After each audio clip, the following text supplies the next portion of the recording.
Hello again, everyone, and welcome back to another episode of On the Range Podcast with Warhog Tactical and Kelley Defense. I am Mark Kelley from KelleyDefense.com, and joined with me, as always, is my co-host and friend from Warhog.com, Rick Hogg. How's it going, buddy? Man, Mark, it's going great. That intro never gets old, man. Love it. Just want to thank you, the viewer listener, for giving us your most precious commodity, your time to tune in. Guys, we couldn't do it without you. Do us a huge favor. Hit that subscribe button, leave us a rating review, all that other good stuff. That's what's going to help us beat this big tech censorship that's going on out there. Since you're out surfing the interwebs, don't forget, swing by warhog.com, KelleyDefense.com. Sign up for those newsletters. Trust me, we will not inundate you with a bunch of stuff because you're looking at the email team. Last but not least, big things coming to ontherangepodcast.com. So website's going to get a little bit of tweaks out there. So swing by there, check that out. I think you guys will be impressed. Just shoot us a note. Let us know what you think. Last but not least, you're going to see out here in the studio, boom, the Christmas cakes are out, right? Why do we buy the Christmas cakes? We buy the Christmas cakes to remember my good friend Joe Andres, who was killed December 24th, 2005 in Iraq. So we're coming up to that 20th anniversary. Listen to some of the podcasts. You'll hear the whole story about Joe. So anyway, Mark, I think that's all our housekeeping. So I'll let you introduce our next guest. And I'm super excited about this one. So bunch of good ties. Wherever that I know we have to get a good title for this guy because he's we're proud to call him our friend. Oh yeah. But wherever you are, thank you for making us part of your day. But we're going to bring in our special guest, Rob Beckman. He's the host of the Firearm Trainers podcast. And like I said, we're glad to call him our friend. He is running for the NRA board, and we're here to support him. But he's got a lot of interesting things to say about firearms training, as well as the direction of the NRA 2.0. Rob, thanks for joining us, sir.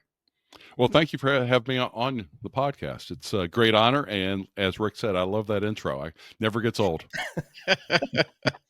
No, if that doesn't get your toe tapping, there's something wrong with you. You know what I mean? But Arnold did us a favor and worked us up that voiceover. So big thanks to him. So Rob, let's talk about your show.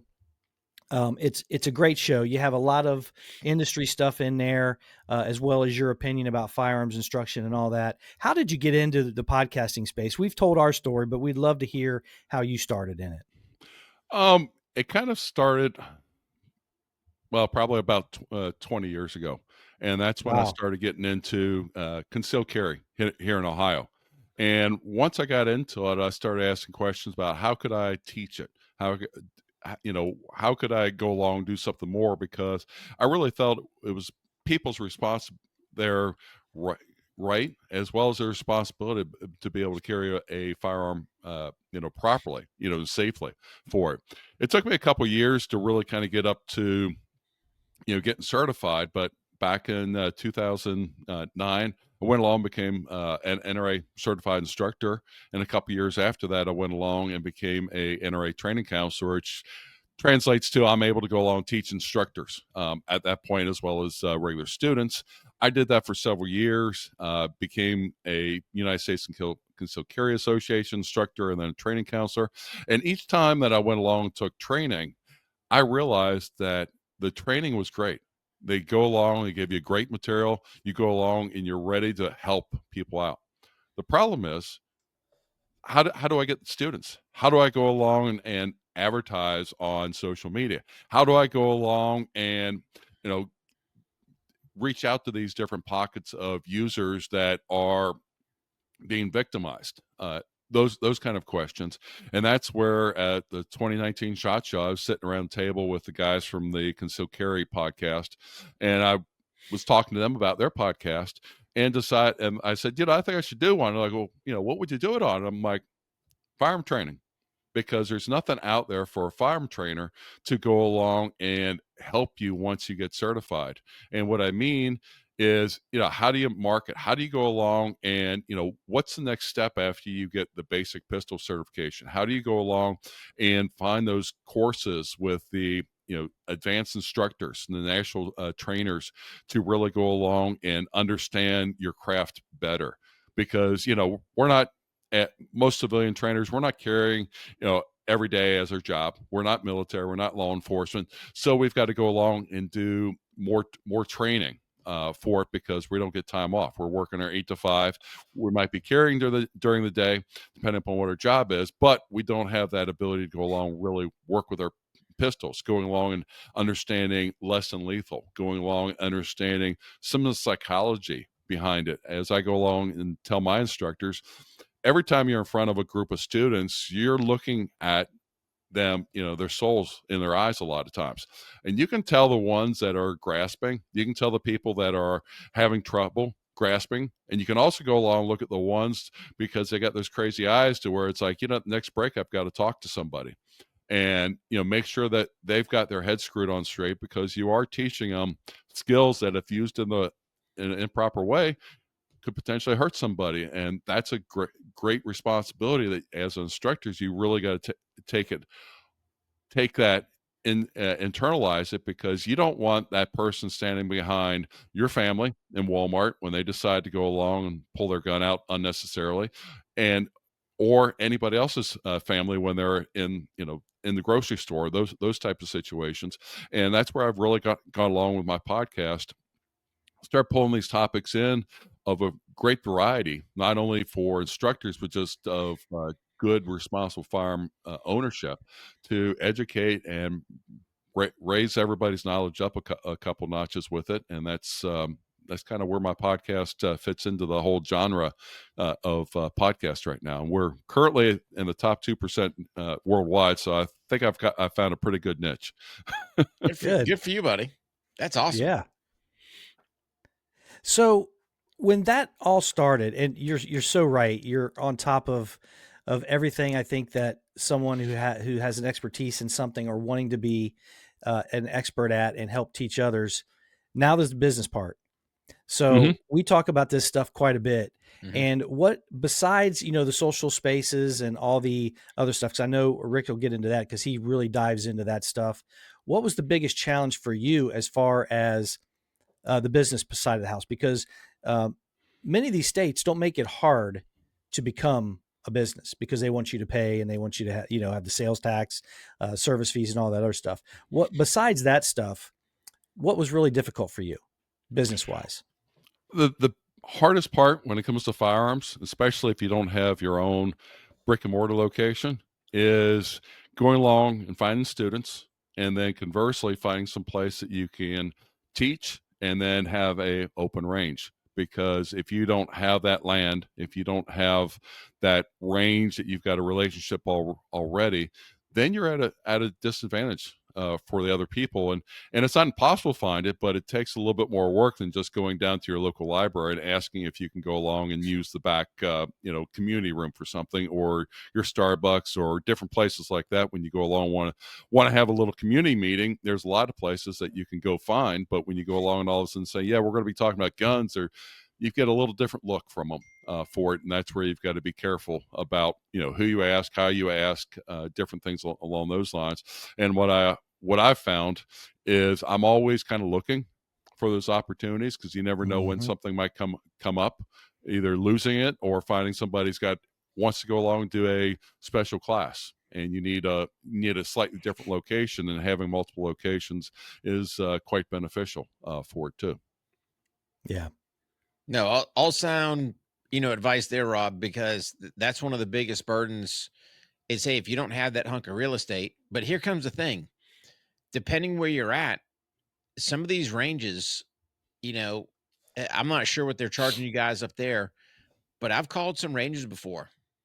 Just a flat range, a piece of dirt. Hey man, what's your daily rate?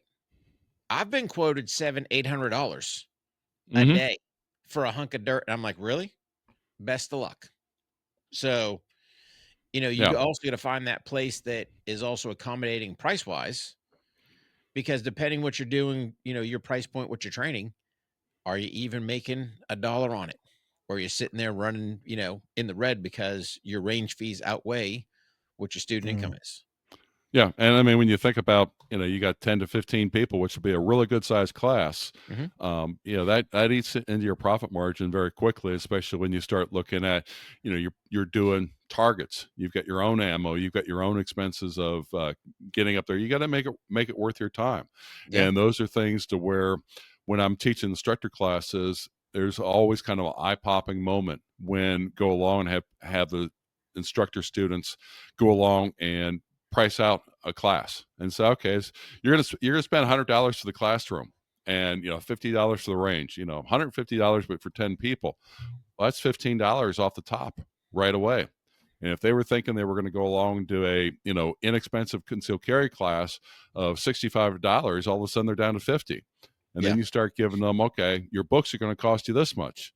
And then all of a sudden it's like, okay, you've got 10 people and you're making, $20 a head. So $200 for 10 hours in a day.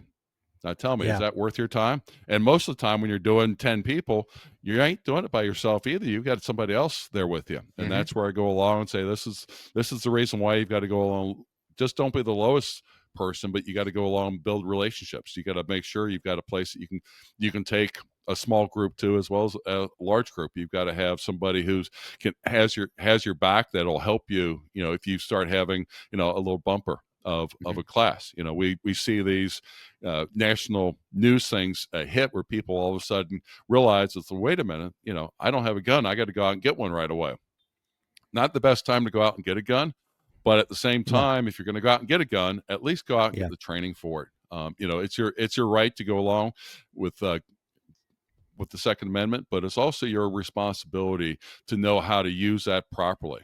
As go along and remind people, there's a lawyer's name written on every single bullet in your magazine. And if you don't go along and treat that with, care, then you're going to go along and find out exactly what that lawyer's willing to go along and do. And there's been some recent cases here around Cincinnati where there have been some negligent discharges that I'm sure somebody's going to be paying out well over into the six figures, if not into the seven figures for that kind of accident. It was simply an accident. Yeah. Yeah. And that's go ahead, Mark. I was just going to say that not to discourage anybody, because there are folks that will work with you. And that was a great idea about the community centers. I actually have given classes in back rooms or classrooms of museums, that kind of thing, local stuff. And it's worked out fine. And the ranges, we've been able to have some good relationships. But yeah, I don't want to discourage anybody, because you can do it. And it doesn't necessarily, for us, we're looking to train folks like you are. It doesn't necessarily have to be super profitable. It can't be eaten into your pocketbook. It's just not sustainable. So, but yeah, it's a great point on that. Sorry about that, Rick. Go ahead, no, buddy. you're good. And it's got to be worth your time. But I wanted to really drive this point home, because you've got some people out there. And again, when it comes to the training side, they'll go, well, to get training, that's like infringing. It's like, well, no one's forcing you to get training, right? But it's you as the responsible gun owner that now you have this firearm. Okay, great. The last thing I want you to do is shoot my kid, shoot my neighbor, shoot something because you're not safe with your firearm, or you don't even know the 4 rules of firearm safety. So it's just, you're carrying this thing for ideally your self-protection is probably why you got it. Well, how about you just get you some training so that, God forbid, you're ever in that situation, you can use that firearm to actually stop that threat versus, oh, let me just make a bunch of noise, launch some projectiles somewhere where I have no idea where they're going. So, yeah, I go along and tell people, it's kind of like driving a car. You drive a car, and if you go over the speed limit, you might get $100, $150 ticket, for being 10 or 20 over the speed limit. But that pales in comparison when you launch those projectiles and there's somebody innocent that gets injured by it. I mean, that's that person that you hit is going to be living with that the rest of their life. It's going to leave a scar. Second of all, because you went along with careless, I mean, you could be losing your house, your retirement, everything along those lines. And that's where all of a sudden it's like, but what if? It's like, it's not what if, it's the lawyers will come and find you, and you will either pay out, as far as a settlement, or you're going to go along and pay so much money to the lawyer, you're not going to have anything left either.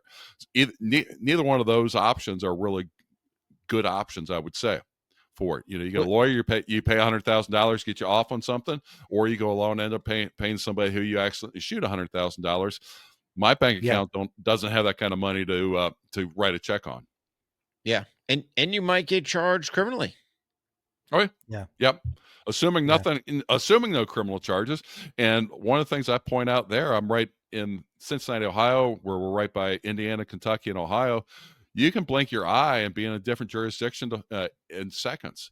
And Yeah. that's one of the things to where what might go on in or might be overlooked in southern Indiana or Kentucky would end up throwing you in jail in Cincinnati Mhm. just because they've got a different prosecutor. Yeah. They're, different states, different prosecutors, and they have a different way of looking at things. And again, I always warn people when it comes to when you're traveling across the United States, make sure you understand the laws, because going along and saying, "Hey, I can do this in my home state," does not fly when you're in some other places. And there are some states that are very inhospitable Oh, to yes. firearm carrying. And well, both of you probably know. I mean, with Leosa, even when it comes to retired law enforcement, they go Yeah. along and they will still put you through the ringer being a retired law enforcement. And it's like, wait a minute, you're supposed to be carrying all 50 states, but they'll still put you through the ringer because they can legally Mhm. do that. And Yeah. and it's mind-boggling because I'll say it, I'll be the dirty bird. So I think, for example, New Jersey, right? These cats, so they'll authorize their officers to have high cap mags on duty. But now when you go off duty, you got to swap back to a Yeah. Jersey friendly. And oh, you better not have your hollow point bullets in there either. Oh, Mhm. dude, Hello, McFly. Like, they'll pinch you. Yeah. does this even make any sense? But then I you got a have to funny. go ahead. I'd Oh, love to hear your story. I got a funny story when it comes to New Jersey. I had a good friend of mine go along, and he was going to visit his son-in-law down in Norfolk, Virginia. He was in the Navy, okay? And he's like, I called the base. I just got to go and surrender my pistol to the MPs when I get to the gate. But I haven't been able to find any information out on what to do in New Jersey. And I go along and I say, you can't take it in New Jersey. He's like, no, I really want to, because his sister lived down there. If he figures he's in the area, he wants to go. And I was like, you can't, because he had a Ruger P95. The P95 was made with a 15-round magazine. Nobody makes replacement magazines with 10 rounds in it. So besides the hollow point issue, which he's like, that doesn't make sense, because hollow points, you're trying to protect other people from getting shot.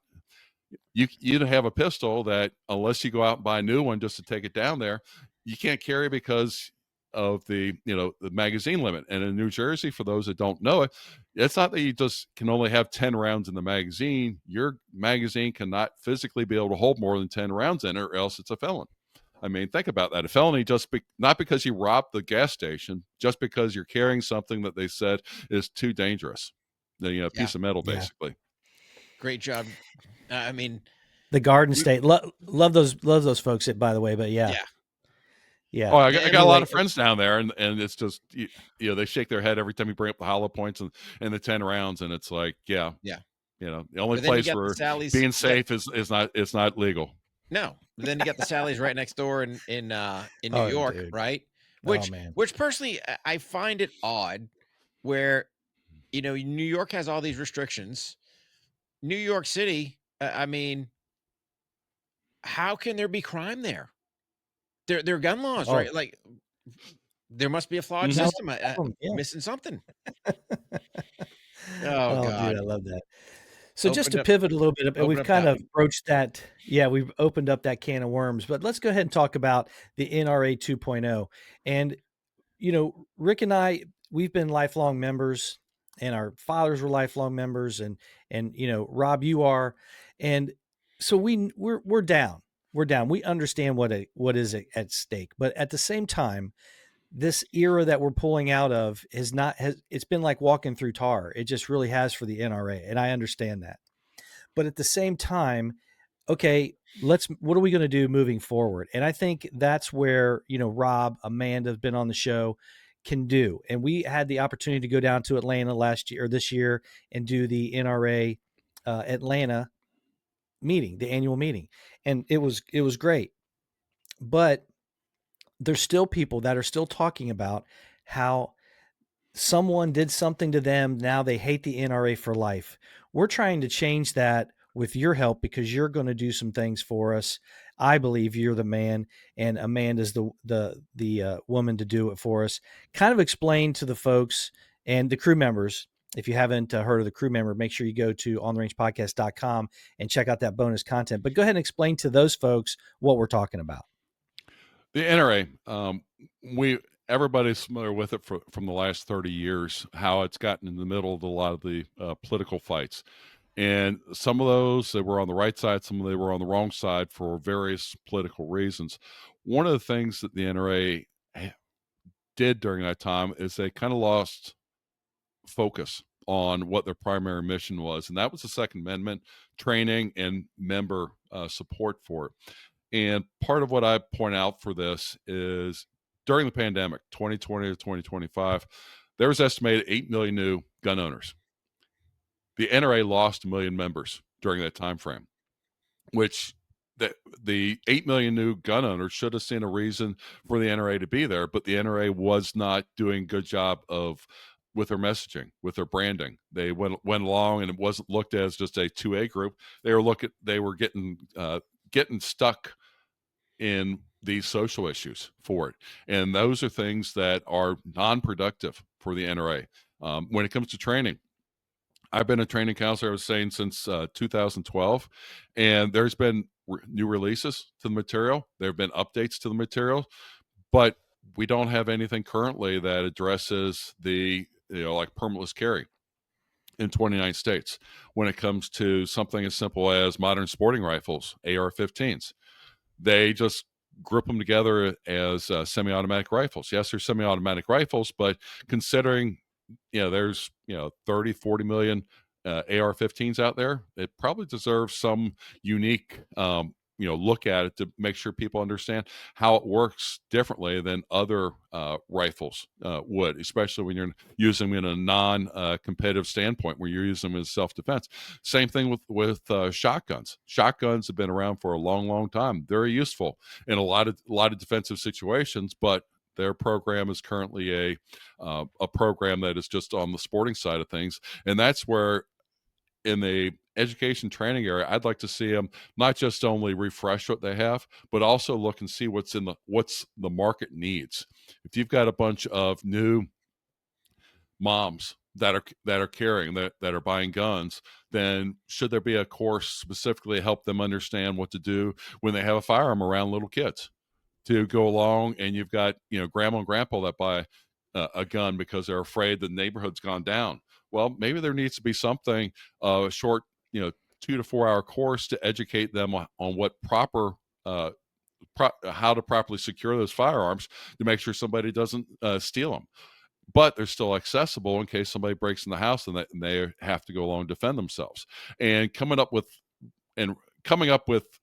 courses that remind people the responsibility that comes with the Second Amendment. Yes, it's your right, but it's also your responsibility to make sure that it's not used improperly for it. You hear about the pandemic of people going along and having firearms stolen out of their cars. Criminals going to be criminals. Okay, let's be quite honest about that. But at the same time, let's make sure we don't make it easy on them for it, because if you're just take it and throw it in the glove compartment or in the armrest, something like that, and it's not secured under some kind of lock, I mean, you're almost giving it to them. You might as well put it on top of your car and hope nobody takes it, because it's way too easy for somebody to do it in those kind of situations. Same thing in your house. If you're there and you've got a firearm, great, but once you leave the house, your rifles, shotguns, different things like that should be locked up, because if somebody comes in, you don't want a criminal taking off with it, or worse yet, you got a family member or a neighborhood kid come in and grab it, and all of a sudden doesn't know what the difference is between safe and unsafe, and keeping the muzzle pointed in the safe direction and know your target, what's beyond. Every time I hear the news about somebody accidentally shot, I go along, and it's like, if they would just known that every gun's loaded until you verify that it's not. And and all of a sudden it would save so many accidents from happening. And those are things where you can't take them back. It's not like, okay, just rub it off, you'll be okay tomorrow type of thing. It's you go to the hospital and you hope that everything will turn out all right. And those are the things to where, yes, 110% behind the Second Amendment, but realize you've got a great responsibility there, making sure that if you're a gun owner, making sure your gun is used responsibly. Rob, quick question for you. And I'm at fault for this. It's been a long time since I've been on the NRA's website. Do you know any type of educational stuff? So like I remember I don't know if I had to buy it, how I got it, but I remember for my kids putting in the VHS tape, right? Mm-hmm. Letting them watch old Eddie Eagle. Is Yep. there anything like that do you know of on the website? They still have Eddie Eagle, and Eddie Eagle, I believe, is they've got it out on YouTube where people can go Okay. along and utilize it. One thing too, when it comes to school age kids, that I would like to see somehow made every time you hear about these shootings and you hear about schools, what can they do and such. There should be. I think the NRA could take a great lead in developing a video beyond what Eddie Eagle does, that schools could go along and play. And Mhm. it'd be 30 minutes that they can show that teach kids about what to do when they come across a firearm. Now, I'm sure most people out there are probably saying there's no way that my city school is ever going to go along and play any NRA video in there. They're just, they're not supportive of the NRA, so we're not going to play it. But here's the thing that I think could happen is you've got rural and suburban schools that would go along and say, oh, free content that the teacher can go along and play and doesn't have to be a firearm expert or have to do anything, but we give our kids that information so they don't make a uninformed decision. Yes, we'll go ahead and do that. And the next time there's an inner city issue with a gun, the parents can go along and say, how come the school districts out there in the suburbs, aren't having these problems? Is it because you're not showing them this video? And then you can hold the school boards accountable for it, because we're old enough. We remember the 80s when they went along and put sex education in all the schools. And they said, we just Mhm. have to do this because we don't want another kid, to ruin their lives. Well, guess Mhm. what? Firearms, same kind of situation. We should be doing something to make sure the kids don't go along and pick up a gun and not realize that it's dangerous. Period. You don't Yeah. touch it, type of thing. Because in the urban areas, there's community guns. In the rural areas, there are guns, shotguns behind the doors to go out and take care of groundhogs and different things along those lines. But in the rural areas, very seldom do you hear about people accidentally being shot. In the urban areas, Mhm. you do. Why? Because Yeah. in the rural areas, I can tell you that they go along and tell you that you don't touch that shotgun unless you're going to take it out and get a groundhog. It's Mhm. that the one that's out there in the field. You just don't go along and toy around with it and point it at people and do things because your dad, your brother, whoever has told you, it's not a toy. But when you get in the urban area, you've got a different attitude, and that's where you've got to give them no excuse why they can't run these videos for it. And if the NRA really wants to go along, carve out a space as being the 2A experts when it comes to firearms, I think that'd be a great way for them to really, really push it and make it. There's no excuse why you can't play this video for your kids, whether it's in school or whether it's at home. Schools refuse it. You show your kids in case they're over a friend's house. Any Oh, number of things yeah. like that. And I think that's spot on. But this is half the problem I see, Rob, right? We are so divided on this subject of firearms, right? So you're going to have like you said, your firearms hater that will never do anything NRA related, even though where it's gun safety. Where if it, look at Eddie's Eagles message, right? It's pretty Hmm. easy. Don't touch, tell an adult, right? Yep. Pretty cut and dry. And I mean, I taught my kids that right off the get go. Now, granted, I took mine a step further. Back before blue guns, they used to be black guns, right? Same concept. But I'd use my training aid, leave it laying out, and the kids would be like, "Daddy, your gun's laying out." Oh, thank you, right? Because you didn't want them going to someone's house and them messing around with guns. So that's where this whole divided country has to get off the high horse and go, "Hey, we just want to educate them for safety."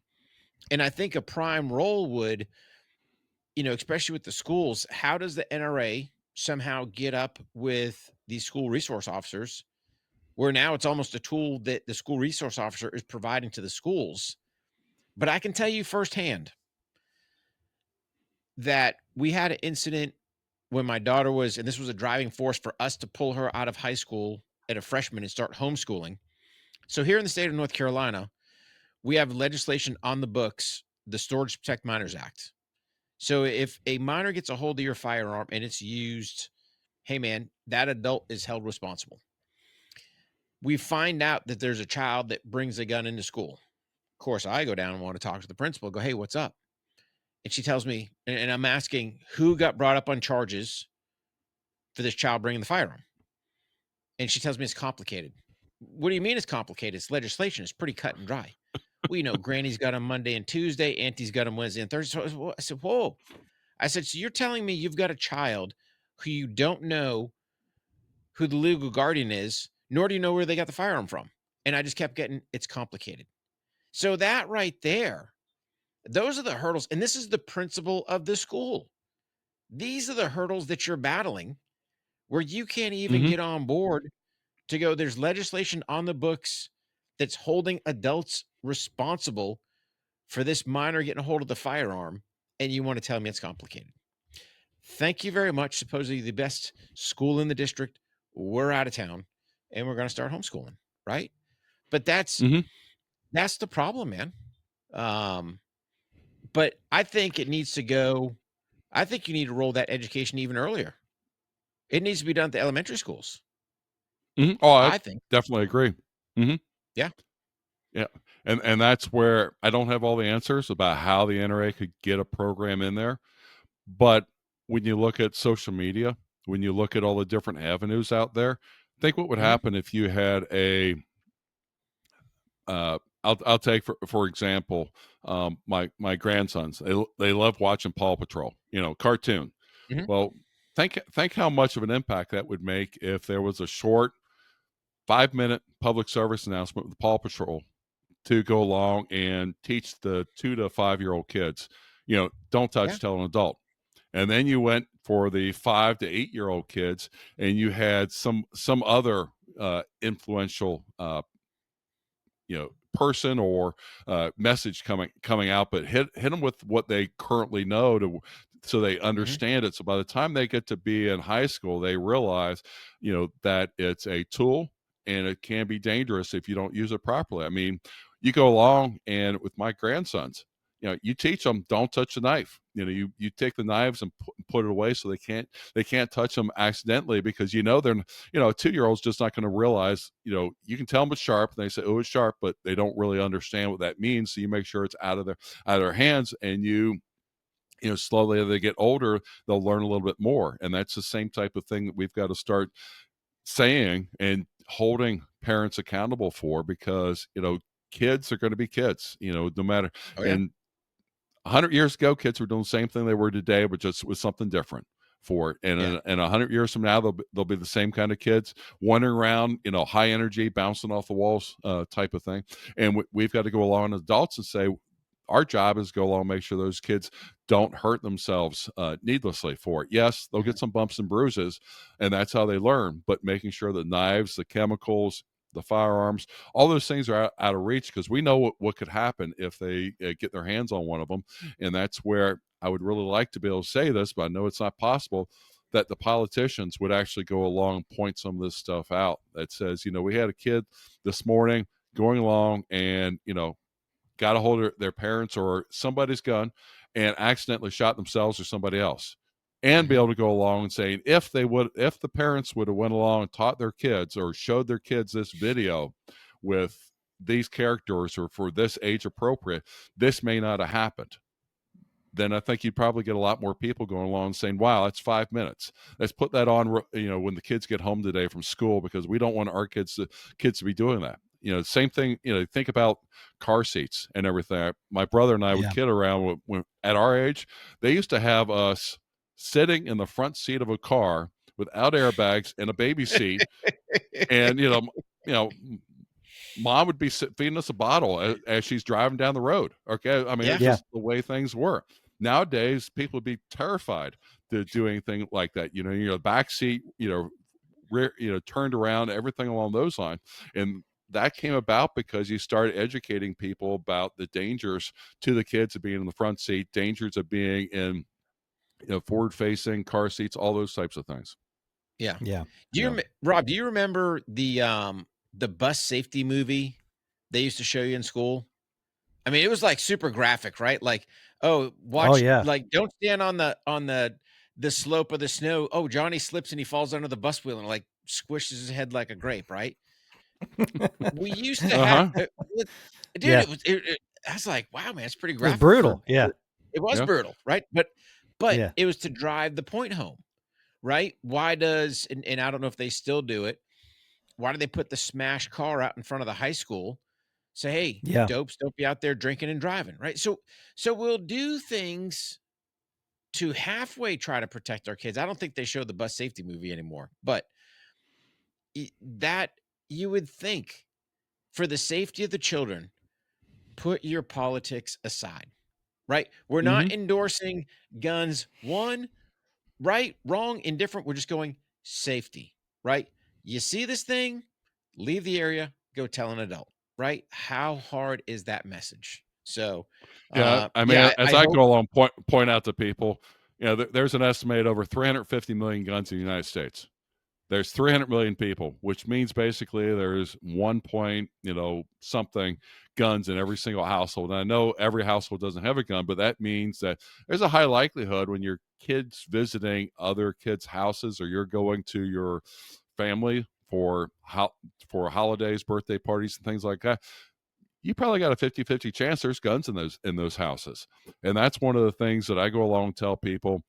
You need to make sure your kids know and understand, because you never know when they might go in to use the bathroom during a pool party and see all of a sudden somebody having a pistol in the bedroom on the bed. Yes, unresponsible, not the right way of doing things, but do you want to say that, or do you want to go along and say your kid knew exactly what to do to come out and tell you immediately so that nobody was in danger? That's what I would want my kids to do. Yeah.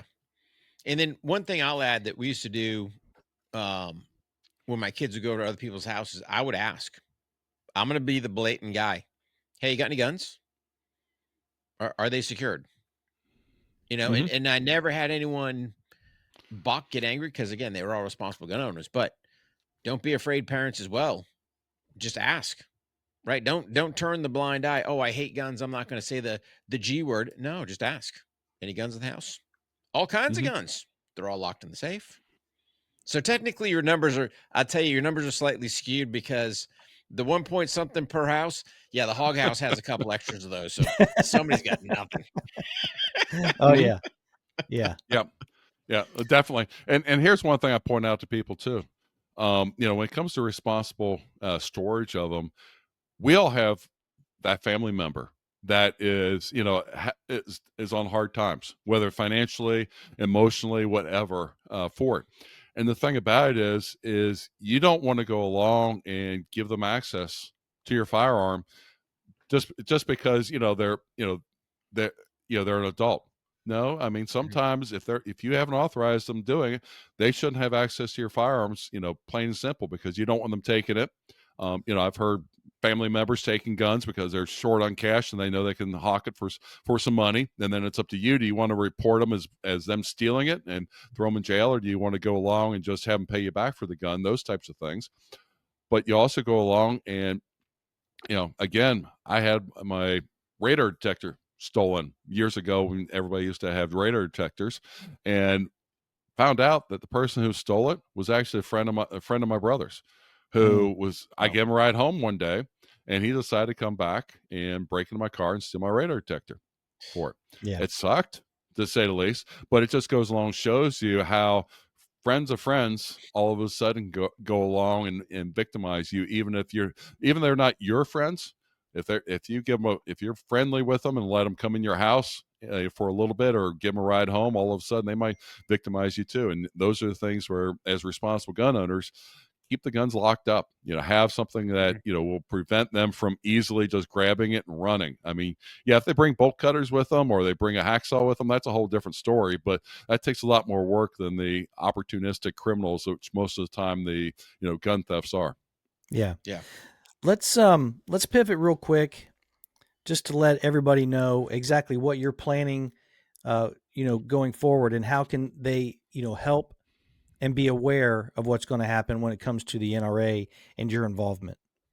Yeah, I'm running for the NRA Board of Directors for it. The elections are coming up in February of 2026. The NRA members will be getting their ballots in the end of January, the beginning of February, and the February issues for things. So one of the things that I want to get out there and get people to know is there's only about 75,000 members out of 3 million members that return their ballots every year for it. So a couple extra votes definitely can make a big difference from people just going along and returning a ballot. It's also important to note that I'm part of a NRA 2.0 movement. And if you go out to electthenewnra.com, you can see all 21 of the candidates that have pledged to go along and push for reforms within the NRA. Part of that is transparency. Part of that is going along and getting the programs so they're more relevant for it. And then the big part is to go along and start reaching out to those demographics that maybe the NRA hasn't appealed to for quite a long time. If you are a gun owner, you should see a need to support the NRA and their 2A activism for it, because without the NRA, you lose a great big voice in Washington, D.C. There's a lot of other great organizations out there that do great litigation. There's a lot of good organizations that do local, but there's only one NRA that has the muscle in Washington, D.C. to push through legislation and also to stop legislation sometimes, and making sure that uh, the congressmen know and understand that it's not something that's supported, and that the NRA members will go along, contact them en masse to make sure they realize whether they support something or whether they go along and they see no reason to go along past this. Because to your point, Rick, we can pass all those legislation we want to in the world, but it's not going to go along and give people common sense. It's also not going to go along and make the criminals change their ways, because criminals are going to be criminals by definition. And that means they're going to rob, cheat, and steal and victimize the innocent people. And that's where the gun is great equalizer for whether you are a 90-pound woman or a 300-pound man. You can be victimized very easily when you're on the street and outnumbered by people. And if you don't have some way of doing that, we turn into a third world country at that point. You see even some of the countries over in Europe where they go along, they've outlawed firearms. Yeah. People get, held up with knives. Now they get acid thrown on them. They get all these horrible things because the victims don't have any effective way of fighting back. And that's one of those things to where in America, as long as I can, I'm going to be fighting for, making sure the citizens have the ability to fight back for it. Yeah, Rob, and that's why, for those NRA members out there, go cast that ballot. And I'll tell you, I'm guilty of not, right? I haven't in the past. Why? Because, okay, what is this? What am I voting for? Who are these people? What are they doing? And I'm hoping with kind of the NRA 2.0, I haven't seen as many phone calls as I have in the past, and hopefully that's sliding off. But you don't need to call me every other day saying we've got this important legislation action and we need $100 emergency something. And it kind of goes, we're talking in pre-production. I'm going to give the viewers, listeners, a little secret into DC and how that stuff works. Here's the thing. The NRA does a good job at giving you a number to the switchboard, or maybe even a number to whoever your potential senator representative is. But the problem is that person answering the phone, they're just usually an intern work in the office. We'll call it a secretary for lack of better terms, not to put down any secretaries out there, right? But it's just somebody answering the phone. When that person picks up the phone, you need to do one of two things. And words are critical when you're dealing with DC. I either want to talk to the chief of staff or I want to talk to that representative or senator's scheduler. I want to get on the representative or the senator's schedule to see them in person. Hey, when are they coming to the district? Because now you're getting more of a bump than versus just putting tally ticks. Well, why do I got 1,000 people wanting to sit down with the senator on this gun issue? Whoa, right? That's where we start making a difference. So I think that the NRA just needs to take it a step further. Don't worry about the lobbyists. right? Put the burden on the people some, and the people can make it happen if they believe what's going on. And we all know there's some cleanup that has to go on, at the NRA 2.0, and that's what the beauty with you and Amanda and kind of getting this new breed of board members in there will do. But it's bumping that notch a little more, educating. At the end of the day, the NRA at its roots is about education. We just need to educate the Mhm. members a little more. Hey, Yeah. man, here's their email addresses. Hey, here's the phone number. Here's the keywords you need to say so we can make an impact. Yeah. And Rick, to your point about them calling you constantly for things, they've Mhm. actually, as I understand it, identified that the amount of money they were bringing in from those calls was almost equal to the amount of money that they were spending to make those calls, but Yeah. from those marketing companies. So they've gone along and they've got a new marketing company that's going to be more targeted. The other thing that they're going to be working on, this is going to be a long-term issue for them, is to go along and have a database of members, donors, that they Mhm. have a better profile. Any business these days has business intelligence. They can go along and say, this is our top 20% of our customers. These are but they make up 80% of our business that we do, and they cater to them. Now, of course, you need the other 80% of your customers, but you go along and can identify those people, because that's what helps you go along. You need those 80% people to make the phone calls. But those top Yeah. 20% people, you can go along and target them to specifically help you with specific programs. As I go along, we were talking about video. I know myself, if the NRA went along and said, we're coming out with a brand new gun safety video, and we need to raise $100,000 in the next 30 days, I'd give them $100 toward it. I Yeah. would, Yeah. because gun safety, we're going to go along and target it to these kids and such. We're going to have it out there. I'm sure there'd be 1,000 NRA members that would do something like that, but they need to go along and make sure it's tied to something. Just going along and saying they need another $100 or $35 from me, and I'll get a cheap knife out of it, doesn't really Yeah. Mm-mm. excite me. But if I No. go along and I know what the project is, all of a sudden I'm like, hey, I will help make that happen. I'll call Rick and Mark and see if they're willing to donate $100 with me. Right. Those types of Yeah. things. And all of a sudden, you've got $100,000 to create this video that can have immediate impact, um, you know, paid for very, But without even thinking about it. Rob, here's your key part, right? So, and you kind of, I think we were talking about this earlier. You can't house these videos on YouTube. Like, these Great. videos need to be on the NRA's website, and that needs to be like the one-stop shop, because at the end of the day, there's a high probability that nobody on YouTube will see this. That's why we stream like with Make Ready TV, because we've seen the censorship happen. The NRA needs to grab control of their own content, have it on their own Hmm. server on the website, so that now they're constantly going, right? Like, that should be their driving factor. Hey, go to the website. What's the NRA got? Oh, they got some new training videos, right? Oh man, by the way, when I get to the home screen, there's some legislative action going on here in North Carolina. Whoa, what's up? Let me get on the phone. Let me work Hmm. this, right? The members Yep. will work for their own survivability if they know what to do. And it's just a matter of, I haven't quite seen the NRA embrace this digital era as well as they could. And I think that's part of their marketing issue or flaw. Yeah, one of the things they're working on, and as I understand, it's supposed to be out early next year, but they are going to have a NRA member app that you can download to your phone. I don't know what it's all going to include, but I'm hoping it'll have legislation to say, "Hey, I'm in South Carolina," versus, "Okay, I'm in Ohio. I'm Right. interested in Yeah. this. I'm interested in that." Here's the training courses that are available around me. Here's contact information for Rob if I want to become an instructor. All these different kind of pieces to go along and really allow Hmm. NRA members to see the value of their membership for it. It's just not $35 going to pay for somebody's suits or private airfare.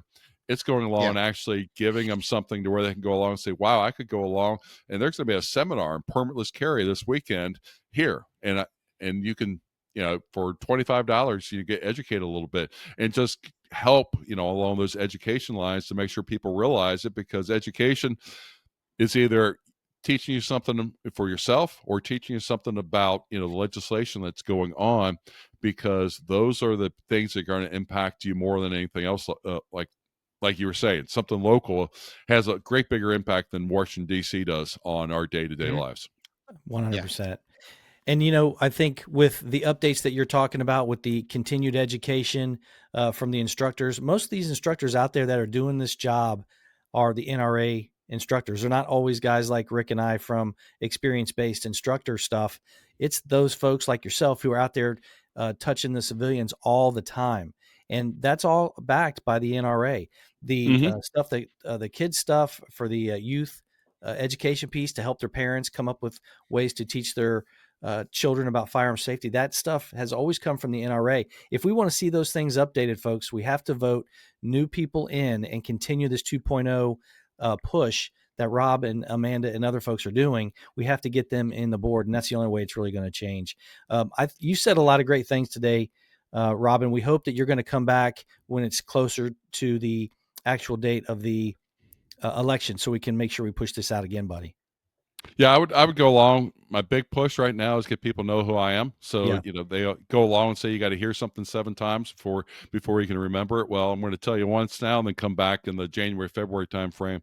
I'm trying to make, as many of the podcasts out there that are gun friendly, because I know that there are a whole lot of sleeper NRA members, like Rick was saying, that never cast a ballot before in their entire life. They just said, what am I doing?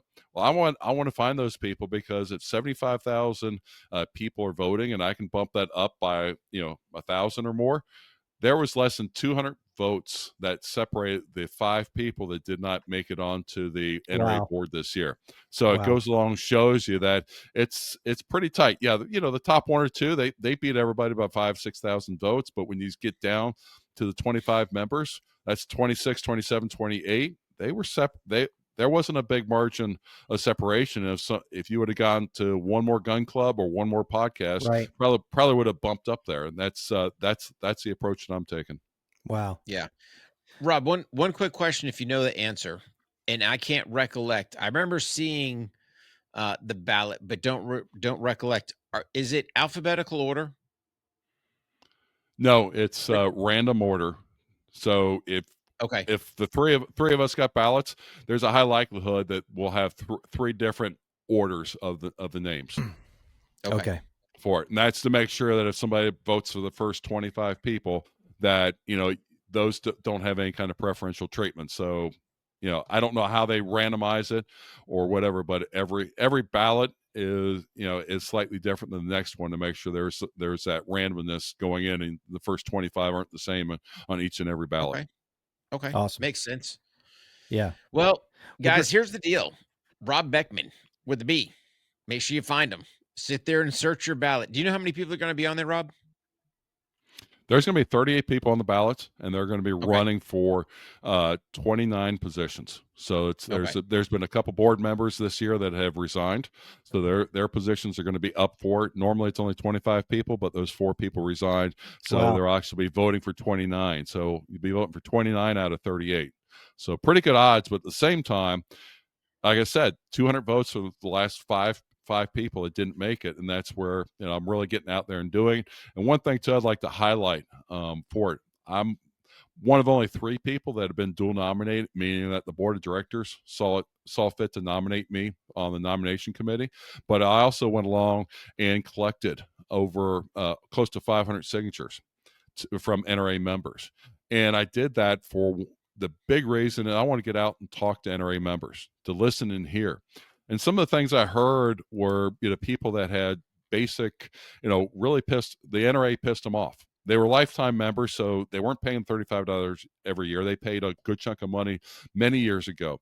But also, I went to gun shows, and I got to hear people go along and say, I haven't been an NRA member for the last 10 years because of this happened or that happened. And part of what I took away from that was, there's a lot of gun owners out there that see no reason for the NRA to be around. The NRA's made mistakes in the past. The big message that I want to get out there is that the NRA is changing. The NRA is making a difference. We talked about they're doing better with their donation appeals to be more targeted. They're doing better with coming out with an app. They're doing better in balancing their budget and recruiting more members. Those are all things in the right direction. And it's not the same NRA from just 2 years ago. And I think you'll see over the next year some pretty big strides as Doug Hamlin's really pushing things as the executive vice president. And also the board is becoming extremely engaged of going along and not only approving what Doug's doing, but also going along and pushing the NRA as an organization to do better, to go along and reduce costs where it makes sense, invest in the programs that make sense also, so that NRA is not the same old organization from 30 years ago, but it's more of a modern, digital centric type of organization that will respond better to its members' needs. Yeah. Awesome. Rob, here's a quick question for you. Mark, and I know you had one other thing here. I'm not sure if you know or not, but if you had a disgruntled NRA member and they wanted to voice that opinion, can they call the NRA, or is there some way to contact the NRA to let these grievances be known? The best way to go along and do that is you can send it to president at, or sorry, you can go to nrapresident.com, and Bill Bockenberg, it has a website that he set up that you can go along, and as long as you're a current NRA member, you can log on to it and basically engage in conversation for it. And that's a big difference than what they've done in the past. Yes. And Doug and Bill both have, they will admit things have been done wrong in the past. And that's one of the reasons why there's been such a big turnover on the board. Last year, there was out of the 25 people nominated, 19 of them were the NRA 2.0 reformers. Wow. And that brought the critical mass over to where a lot of these changes were able to be put in. Nice. Bill Bockenberg was put in as president. Doug Hamlin was elected as executive vice president for it. Those were positions that were really coveted previously, that people were in line to get because they knew as long as they stayed around, they would eventually move up. Well, the problem is they weren't really doing the job. Well, Bill and Doug, they're doing the job now. They are asking the tough questions. They're making the tough decisions for it. NRA just had a reorganization with their marketing and their media, as well as their advancement divisions. And there were some layoffs related to it. But at the same time, when you go along and think about it, those three groups were the ones that were constantly pinging you about, hey, can you donate another, $50 today? And hey, could you donate toward this? And hey, get your, cooler, all these types of things, because those three departments weren't talking. Well, now guess what? They're going to be talking because they're going to be under one director. And those are some of the things to where if people have been in corporate America at all, you've seen that many times where somebody comes in and it's like, wait a minute, why are you guys not working together? Bring this under one person's direction and they can be a lot more efficient about it. And that's where the NRA has a very old structure, very old way of doing a lot of things.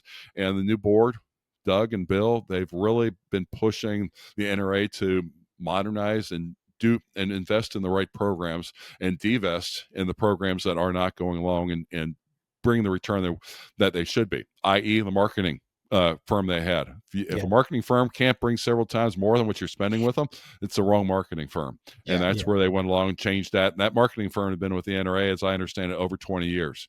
So figure out how much money we spent with them over that time frame. And it might have worked back in 2000, but we're in 2025. We need to be more current. Rob, nobody wants a janky knife or some janky bag. Yeah.